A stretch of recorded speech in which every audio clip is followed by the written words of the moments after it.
مولاي صل وسلم دائما ابدا على حبيبك. Bismillahirrahmanirrahim. Assalamualaikum warahmatullahi wabarakatuh.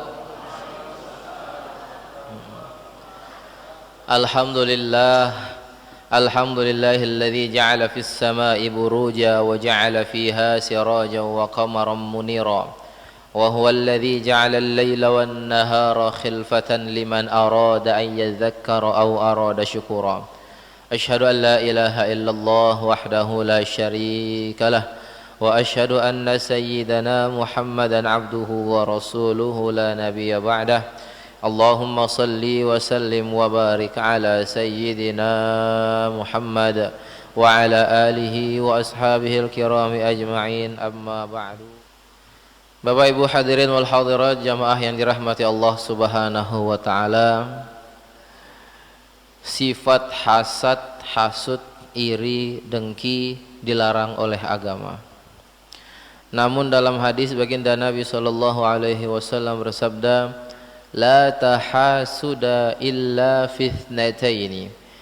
Tidak boleh kita iri kecuali kepada dua orang. Tidak boleh iri kecuali kepada dua orang. Yang pertama adalah rajulun atahullahul qur'ana fayaqra'ahu ana al-laili wan-nahar fayaqulu fi nafsihi law utitu mithla ma utiya la fa'altu kama yaf'al. Yang pertama adalah boleh kita iri kepada orang-orang yang Allah anugerahi kemampuan membaca Al-Quran yang lebih dan senantiasa membaca Al-Quran ana al-laili wan nahar, sepanjang malam, sepanjang siang. Lalu terbesitlah dalam benak kita, ya Allah, kalau saya diberikan kemampuan seperti orang itu membaca Al-Quran, saya akan melakukan hal yang sama. Saya akan baca Quran pagi, siang, sore, malam. Iri yang pertama, boleh kepada orang yang Allah berikan kemampuan membaca Al-Quran. Iri yang kedua adalah kepada rajulun atahullahul mala fayunfiquhu fi sabilillah wa yaqulu fi nafsihi law utitu mithla ma utiya la fa'altu kama yaf'al atau kama qala. Waalaikumsalam warahmatullahi wabarakatuh. Yang kedua adalah boleh kita iri kepada orang-orang yang Allah berikan kelebihan harta. Iri kepada orang kaya boleh, namun tidak semua orang kaya. Iri kepada orang kaya yang senantiasa menginfakkan hartanya fi sabilillah, di jalan Allah, yang senantiasa memberikan hartanya di jalan Allah, bersedekah di jalan Allah, infak di jalan Allah, zakat di jalan Allah, sampai terbesit dalam benak kita hatta yaqul fi nafsi, sampai kita mengatakan lau utitu mithla ma utiya la fa'altu kama yaf'al. Seandainya aku diberikan kelebihan harta sebagaimana orang itu diberikan kelebihan harta, maka aku akan mengerjakan sebagaimana yang dia kerjakan. Nah, ini boleh. Maka kita berdoa untuk diberikan kemampuan membaca Al-Quran seperti guru-guru kita, diberikan kemampuan baca kitab seperti guru-guru kita, diberikan kemampuan untuk belajar ilmu agama lebih seperti guru-guru kita. Namun tidak sampai di situ. Karena kalau hanya ngaji saja, khawatirnya nanti sombong dengan ilmunya. Maka harus diamalkan. Baca Quran saja harus diamalkan. Termasuk kita doa sama Allah agar diberikan kelebihan harta, agar kita bisa menunaikan kewajiban kita, agar kita bisa infak, bisa sedekah, bisa sedekah. Ini luar biasa. Minta sama Allah jadi orang kaya, ke orang kaya yang dermawan. Karena orang kaya bisa mudah masuk surga karena hartanya, pun sebaliknya orang kaya mudah masuk neraka karena hartanya. Tergantung kemana dia alirkan harta tersebut. Soal harta, pertanyaan nanti di akhirat dua. Kalau tentang yang lainnya pertanyaannya satu, seperti umur, apa yang kau lakukan saat umurmu masih muda? Di masa mudamu apa yang kau lakukan? Pertanyaan tentang umur. Selama hidupmu apa yang kau lakukan? Tentang ilmumu, sudahkah kau amalkan? Tentang ilmu. Tapi kalau harta, Allah tanya dua pertanyaan. Pertama adalah min aina iktasaba wa fima anfaqa. Dari mana kau dapatkan harta tersebut dan kemana kau sedekahkan, kau infakkan harta itu. Ya. Maka diberikan rasa iri kepada orang kaya yang dermawan, orang kaya yang rajin sedekah, itu boleh. Jangan sampai kita seperti Qarun. Qarun adalah salah satu hamba Allah yang dulunya taat ibadah.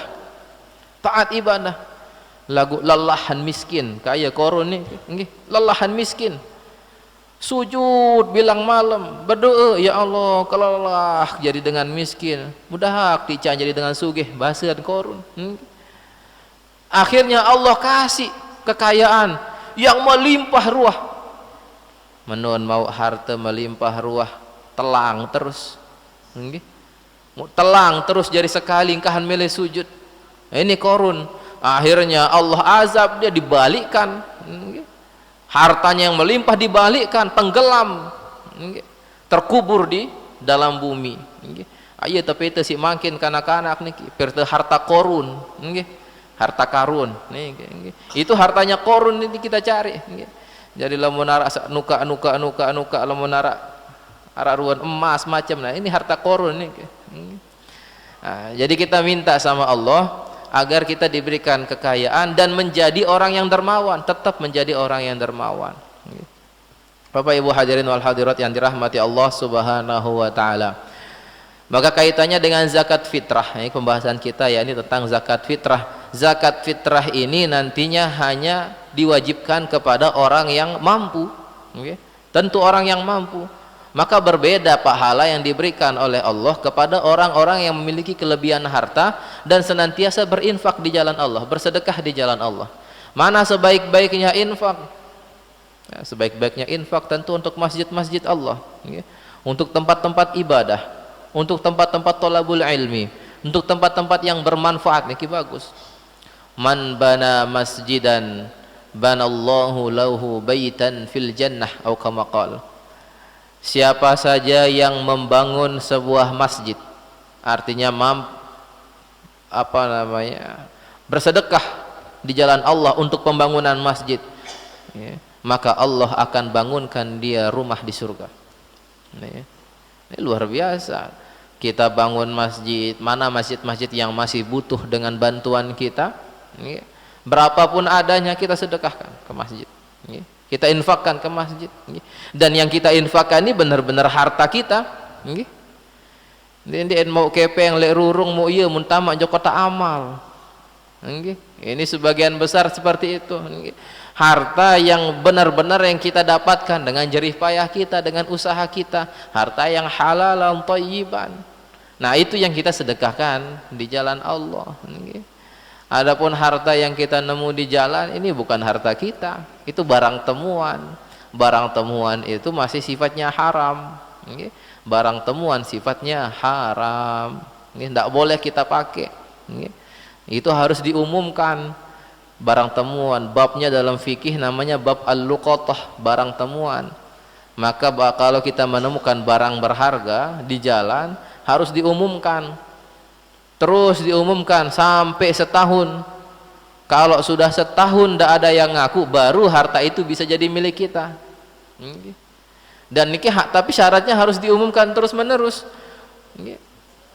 Harus diumumkan terus menerus. Maka ini untuk takmir, marbot dan sebagainya, kalau menemukan jam atau apapun lah, misalkan di wastafel niki, di tempat wudhu dan sebagainya, niki dipajang, dipajang di etalase dan sebagainya. Nanti kalau ada yang mengaku dia ambil. Nah, ini barang temuan, tidak boleh kita simpan sendiri, tidak boleh barang temuan. Bapak Ibu yang dirahmati Allah Subhanahu wa taala.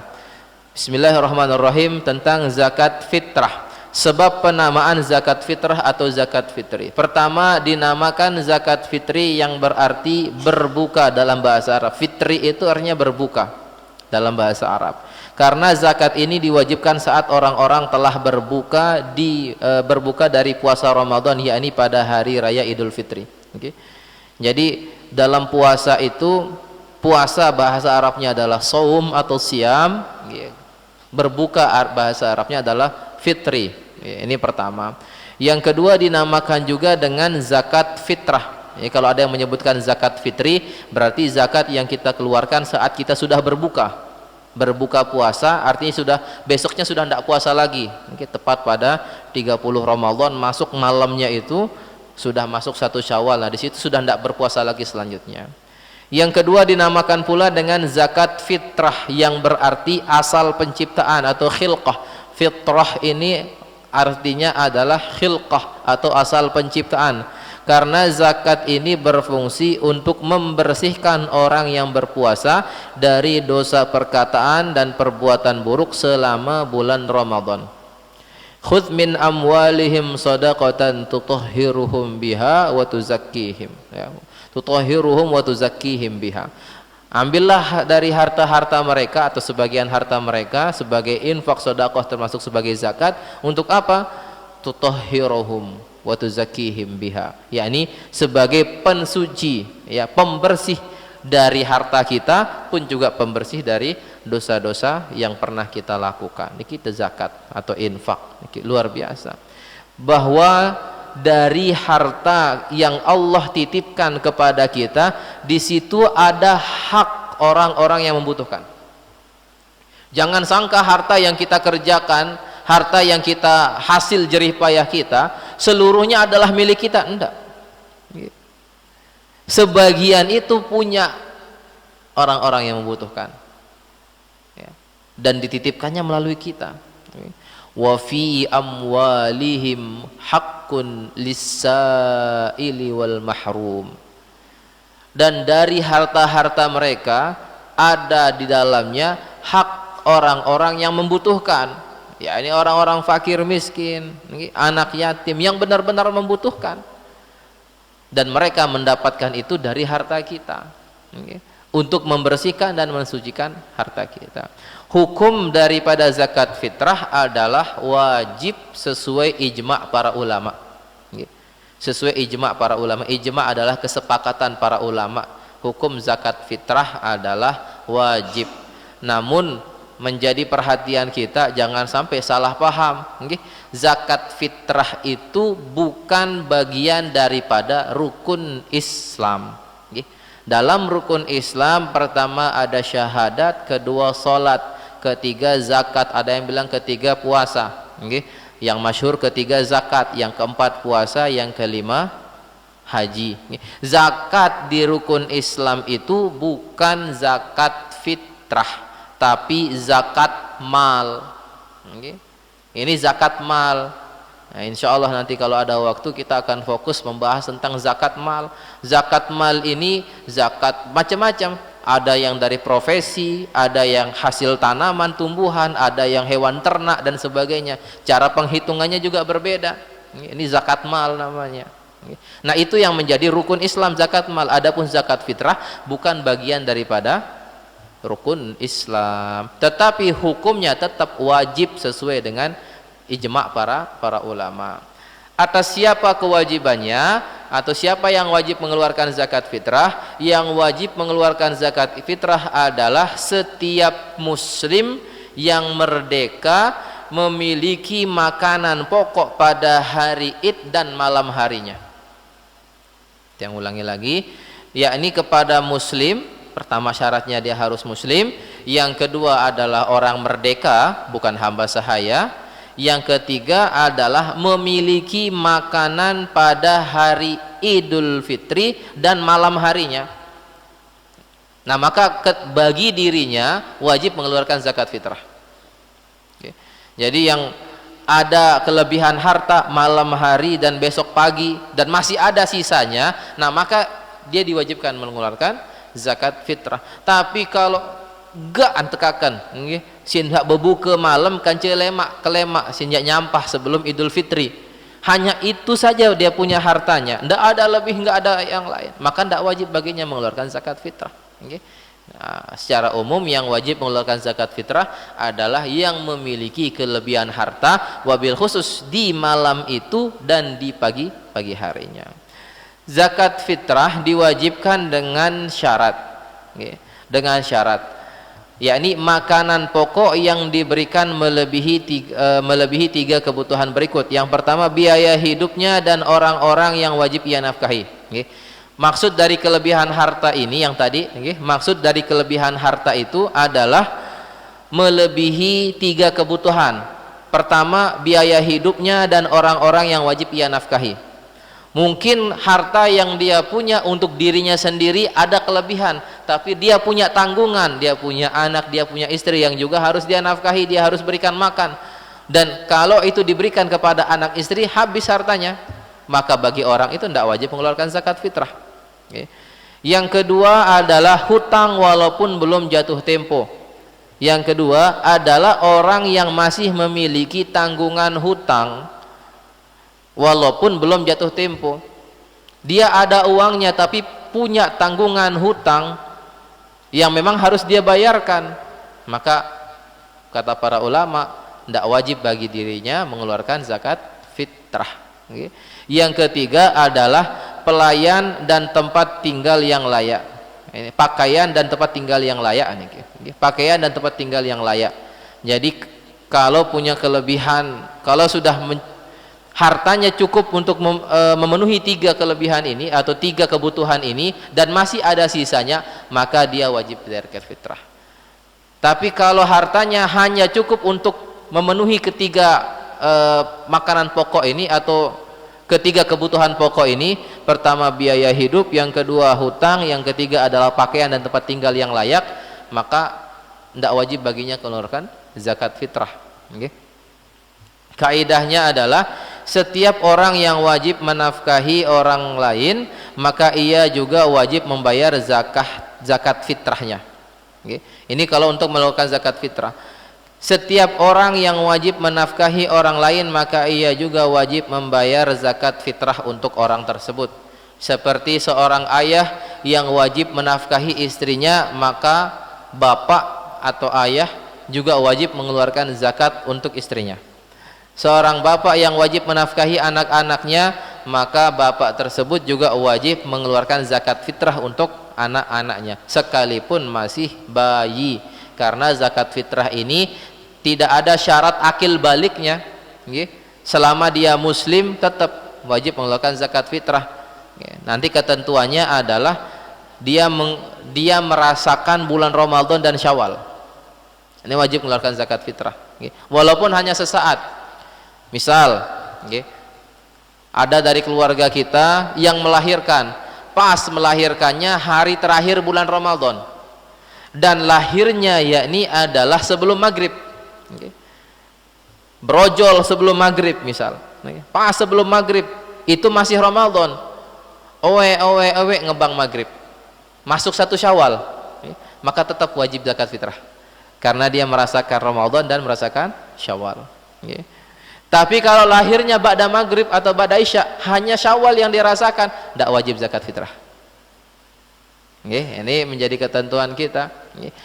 Sama juga dengan orang yang meninggal, dia meninggalnya adalah pas sebelum Syawal atau di hari 30 bulan Ramadan sebelum maghrib, meninggal dunia, tidak wajib zakat fitrah karena dia sampai Ramadan saja. Tapi kalau dia meninggal dunianya ba'da maghrib, dia sudah merasakan Ramadan, wafatnya ba'da maghrib, sudah masuk 1 Syawal, maka wajib zakat fitrah.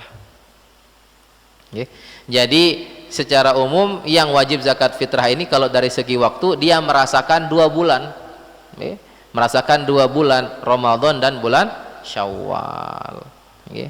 Bapak Ibu yang dirahmati Allah Subhanahu wa taala, Namun ada beberapa golongan yang diwajibkan menafkahinya namun tidak wajib membayar zakat fitrah untuknya. Tadi kaidahnya mengatakan orang yang wajib kita nafkahi maka wajib bagi kita mengeluarkan zakat fitrah untuknya. Namun ada orang-orang yang masih tetap kita wajib nafkahi tapi tidak wajib kita keluarkan zakat fitrah untuknya. Pertama adalah istri dari ayah atau ibu tiri. Istri dari ayah penyebutannya, karena kalau ibu kita pasti menyebutnya ibu kita. Ini adalah istri dari ayah. Istri dari ayah itu tetap ada hak kita menafkahinya, tapi tidak ada kewajiban kita untuk mengeluarkan zakat fitrah untuk beliau. Tidak wajib, tapi kalau mau mengeluarkan boleh. Tidak wajib tapi boleh. Hamba sahaya, ini budak. Budak, kalau silakan di zaman Nabi kalau kita punya budak dulu, tidak wajib kita mengeluarkan zakat fitrah untuk budak kita. Tapi untuk menafkahi budak tetap harus. Seorang sayyid, tuan, harus memberikan nafkah kepada budaknya. Artinya dikasih makanan, dikasih pakaian, tempat tinggal yang layak dan sebagainya. Ini budak. Tapi untuk zakatnya, tuannya tidak wajib membayarkan zakat untuk hamba sahayanya. Yang ketiga adalah kerabat yang miskin. Kerabat yang miskin ini ada kewajiban kita untuk menafkahinya. Artinya memberikan santunan, ini boleh. Tetapi tidak wajib bagi kita mengeluarkan zakat fitrah untuknya. Tetangga kita misalkan kebetulan sangat kekurangan, maka kesehariannya ada kewajiban kita untuk memberikan dia makan keseharian. Tapi nanti untuk mengeluarkan zakat fitrah tidak wajib bagi kita mengeluarkan zakat fitrah untuk dirinya. Ini zakat fitrah atas nama kamu saya kasihkan ke masjid, misalkan nanti dikelola oleh masjid, tidak wajib.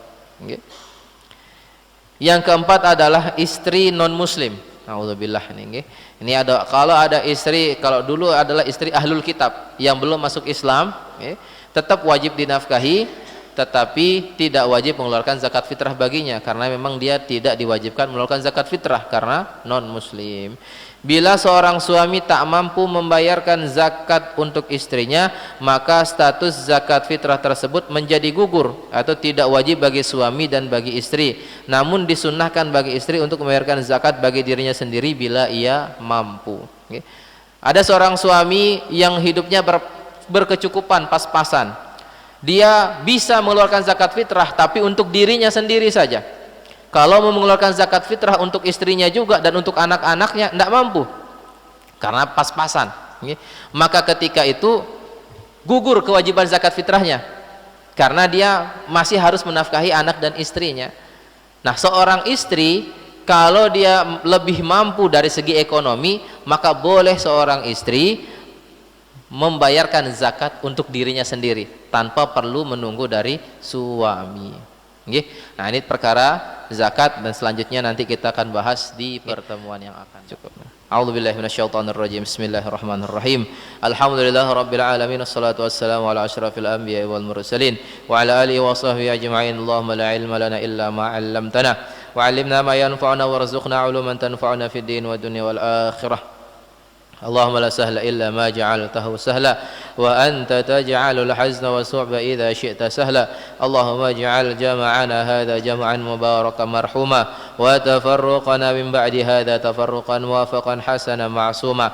Allahumma la tada' lana fi maqamina hadha dhanban illa ghafartah wa la hamman illa farajtah wa la daynan illa qadaytah wa la maridan illa shafaitah wa la jahilan illa 'allamtah wa la mu'assiran illa yassartah wa la حاجة من حوائج الدنيا والآخرة إلا يسرتها وقضيتها برحمتك يا أرحم الراحمين. ربنا هب لنا من أزواجنا وذرياتنا قرة أعين واجعلنا للمتقين إماما. ربنا آتنا في الدنيا حسنة وفي الآخرة حسنة وقنا عذاب النار والحمد لله رب العالمين. سبحانك اللهم وبحمدك أشهد أن لا إله إلا أنت أستغفرك وأتوب إليك. ثم السلام عليكم ورحمة الله وبركاته.